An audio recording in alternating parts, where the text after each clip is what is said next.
welcome to Let's Talk Diz, a show that gives you everything you need to know to help make your Disney vacation as magical as can be in just about 20 minutes. I'm your host, Jeff Coviello. With me each week is Disney Master Sandy from Easy Diz by Instant Impressions Travel Services. Sandy, how are you this week?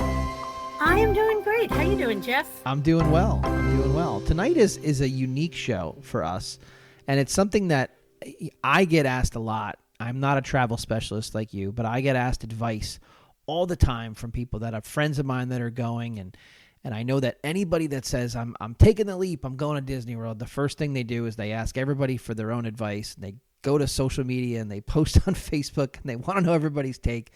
So tonight it's unique, as I said, because we don't usually give bad advice, but tonight we're going to make this show very, very simple. It is the worst Disney advice that sometimes people give and get. And I think that's the key. People know you and I are Disney people and they come to us for advice. But I always say to people, I think the worst part of planning a Disney vacation is if you even say that word to anybody, we're going to Disney, put that phrase out there. Yep. You don't have to ask them for their advice. They're going to give it to you. And they're going to give you this unsolicited advice that in many times is the worst advice for you because there was no thought about you in the advice. So the number one tip I have for you to avoid the worst Disney advice you could get is to always ask people why that's their advice. When they say things like, you have to eat here, or you have to stay here, or you have to try this experience, ask them why. Because what you may find is they have a different family makeup. They have a different budget. They have a different time of year they're traveling. And their best piece of advice and their absolute favorite thing is going to be your worst part of your vacation if you don't get qualifiers on that advice. Well, and listen, it is your job to ask people questions when they start to ask your opinion on what they can and can't do. It's not mine. So that's why when people ask me what my thoughts are and I start asking them questions, they get a little frustrated right off the bat, because I know from having been as often as I have and from working with you for as long as I have, everybody's vacation is different depending upon their needs of their traveling party. So it's not the type of thing where I can say to somebody, oh my God, you have to go to Ohana. You have to do it. Well, that doesn't work for a lot of people, right? So it's not sound advice just because somebody had a great experience there. Doesn't mean it's going to be the best experience for you. And that's it. And that's why I say, ask why. You know, Jeff, why do you love Ohana? Why do you love Hoop-Dee-Doo? For a lot of people who are that Disney person, their favorite thing is more about their personal nostalgia than why you need to go. Yeah. And their personal nostalgia is amazing for them. My family is totally guilty of that. But that doesn't mean it's right for every person I talk to. 100%. And one of the things that I think I've gotten asked most recently, and a friend of mine is heading on to property within the next 2 weeks, and it's their first trip, and their kids are exactly the same age as mine. I mean, I'm talking both kids within 6 months of when my kids were born. So we're in the exact same pocket. And so the advice obviously goes to what, with your kids, right? That's something that a lot of people that travel to Walt Disney World are going with kids. So tons of advice with kids. Most definitely. And I'll give you my top 2 worst pieces of advice and how I would fix them. The number one is you don't need a stroller for your child. They haven't used one in a year. Well, that's true. Maybe your child has been out of the stroller for a year. But your child is only using a stroller maybe when you go down the street, maybe when you're at the mall, not when you're getting 15 to 18,000 steps in every day for days in a row.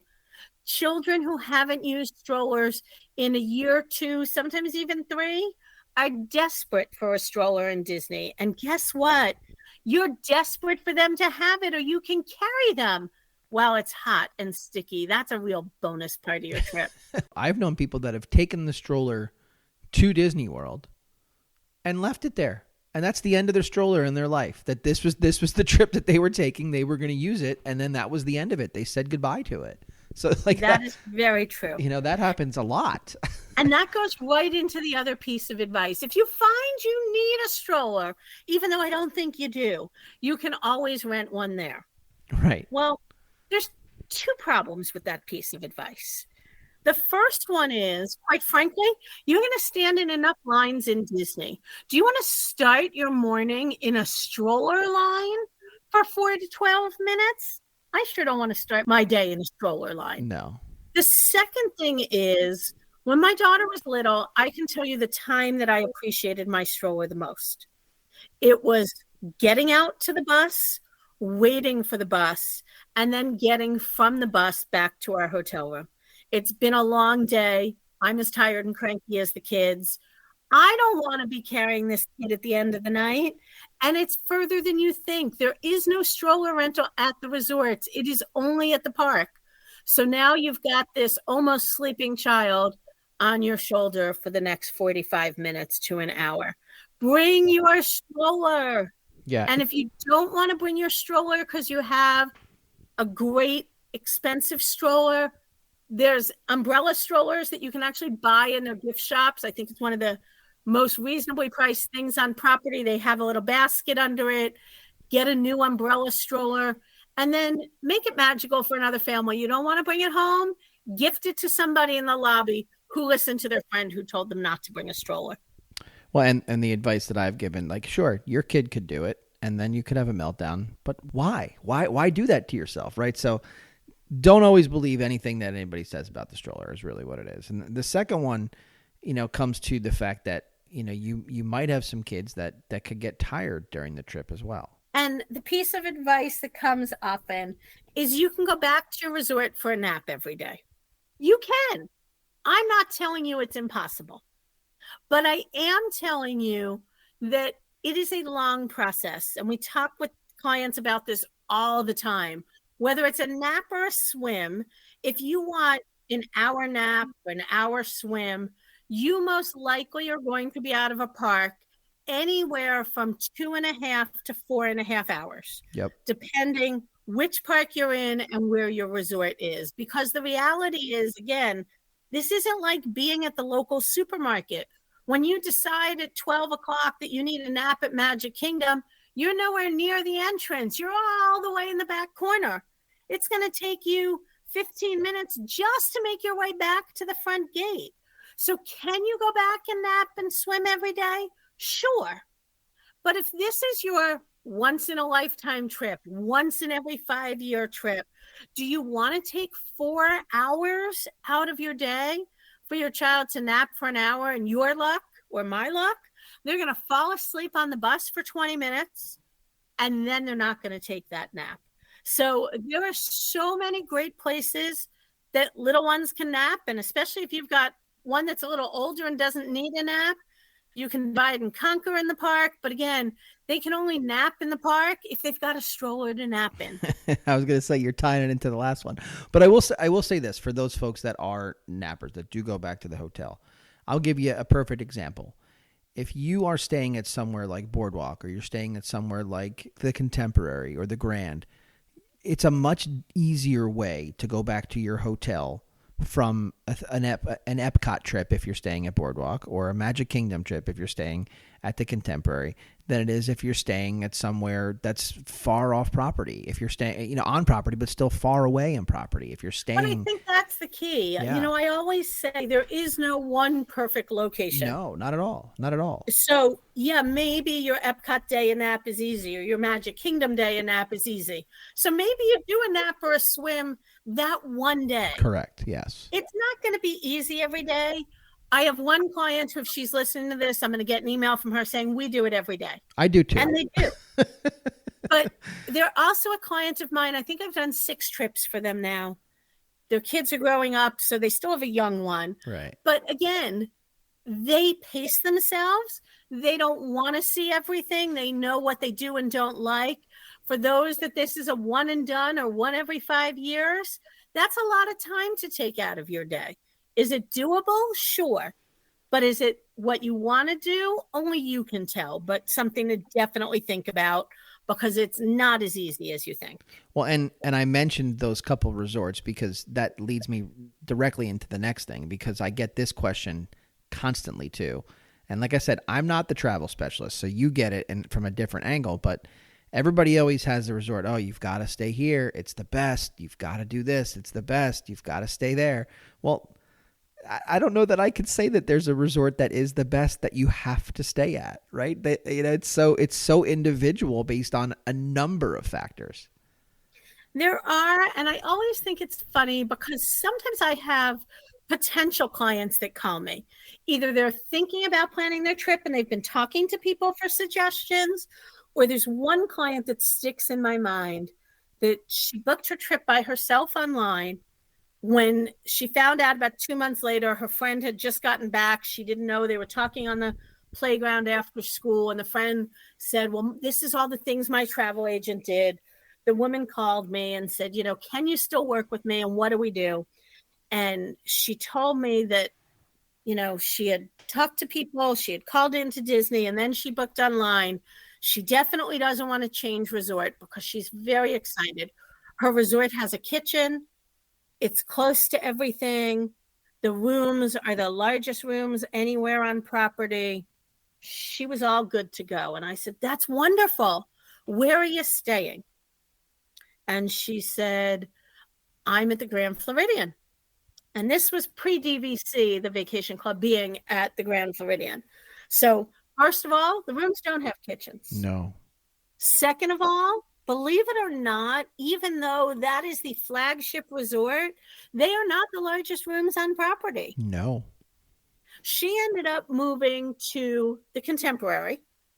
We put her over in Bay Lake Tower. But I had another client with a similar story, not the same demands, but they ended up calling me on day one of their vacation saying, we should have listened to you. These rooms are not big. What can we do? And we actually moved them to the Polynesian on day 2 because those are among the largest rooms on property. When they were being built back in the late 1960s, Disney wasn't number crunching on square footage. Yeah. So Polynesian rooms and Contemporary rooms are bigger than the majority of the Grand Floridian rooms. The other thing that's always interesting to me when someone is telling me what resort they have to stay at, and again, I ask lots of questions. What are you looking for? Do you need a separate sleeping space from your kids? Are you okay taking the bus everywhere? All those kinds of questions. And they'll give me answers and then tell me what resort their friend has told them to go to. And it doesn't match up at all. They are a family of 6 and they're telling them to stay in a room at Caribbean Beach. Well, those only sleep 5. Your family's not going to fit there unless you get 2 rooms. Or people that tell me, we're on a tight budget. I work with those all the time and I have a lot of respect for those. But then they'll say to me, my friend said I have to stay at the Polynesian. Well, those things don't go together. So ask your friend those questions. What did you love about it? Know things about your friend. Again, this judgmental. I always compare myself to my sister for an example. I happen to live somewhere. I have a driveway at my house, but I don't have a garage. I live in a raised ranch. There's no garage here. My sister tells me she's the poor one in her neighborhood. She's the only one with a 2-car garage instead of a 3-car garage. My sister and I don't spend money the same way on vacation. I know that. And so when I get advice from my sister, I'm thinking about the viewpoint it's coming from. And for resorts, that's key. The other big thing is find out how your friend uses their resort versus how will you use the resort. Are you just looking for somewhere to sleep? I have a friend who's been going to Disney every year for 25 years now. They go for 7 days and they do 1 park day. What they're looking for in a resort is very different than the majority of my clients are looking for that are spending a lot of days in the park. They want great park transportation. They don't necessarily need all the amenities that somebody who's using the Disney resort as a vacation without the parks is looking for. So get some perspective. And those are conversations that I've had, especially over the last year with multiple friends of ours that have taken the trip, and they've landed in different spots. The other thing that I get asked a lot, and this is something that I don't really have a great answer for, and I know you have a better one. People constantly are like, "Oh, I don't stay on site. We go, we get a house, we stay off site. It's much easier for us. The space, there's so much more space," right? Those are the things that those people say every time they talk about being off site. There is definitely more space. I can never argue that one. There is way more space for a number that is very different. We've talked in other episodes, Disney has grand villas. Some of them are more square footage than my house, quite frankly. 3 bedrooms, 3.5 baths, living room, dining room, movie screening room. There are big square footage rooms on Disney, but they come with bigger prices than off-site houses do. Again, I think it's about what are you looking for? Many people that I talk to who are staying at an off-site house, again, are doing that 5 to 7 day vacation with only 2 or 3 days in the park. Their plan is to swim at this off-site place, and that's it. And maybe there's multiple families and there's young children. And so they are looking, I think Orlando must get some kind of award for these mega houses that are built down there. It is not uncommon to find a 6-bedroom rental, a 7-bedroom, an 8-bedroom. I looked at one last year that was 19 bedrooms. Man, that's a lot of bedrooms. It is a lot of bedrooms. And if you need your space, sure, we can't compete with that. But again, you're going to lose certain things. You can't purchase the dining plan.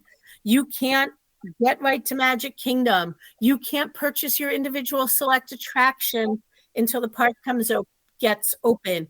You have a later opening time for the park. You don't have those extra magic evening hours. There are some differences.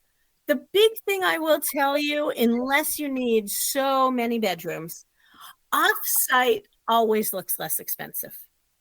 But if you save your receipts and you count it up at the end, you will find it's not, because you must have a car. You're paying for, depending where you are, tolls and gas to get to the parks. You're paying for parking, and you're giving up a lot of precious time. So it's something to think about. Again, does it work? Sure. Look at the thousands of houses. Somebody's staying in them. But I would say for the 99% of my clients who consider it, they ultimately decide it's not the way to go. So again, if you had a friend that did it, find out what they loved. Find out how many park days did they do? Were they early risers? Did they stay late?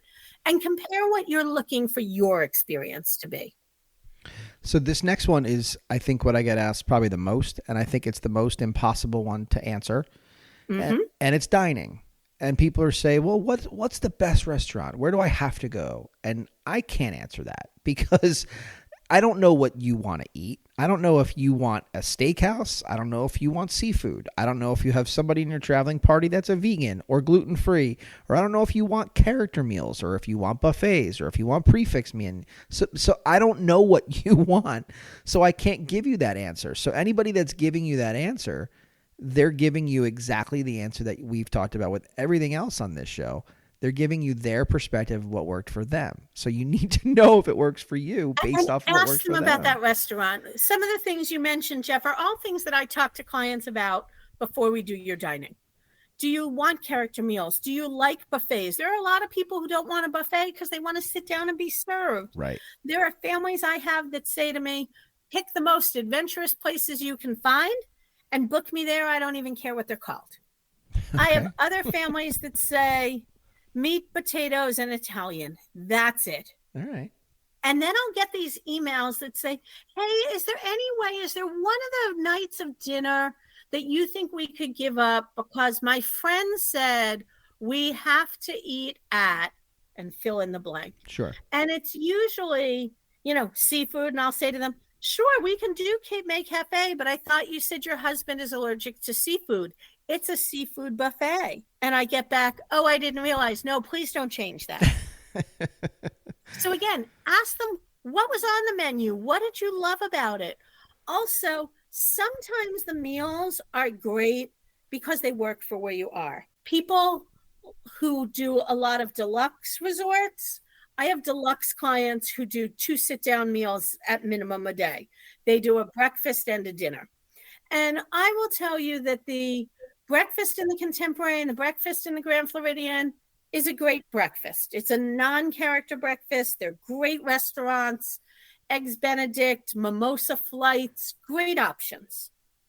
But I'm not taking 2 buses or an Uber to get there. No. And giving up my first hour at the park where the lines would be low to have Eggs Benedict. If it was downstairs in my resort, that's a different story. So again, it could be the kind of thing you love, but it doesn't work in your time frame.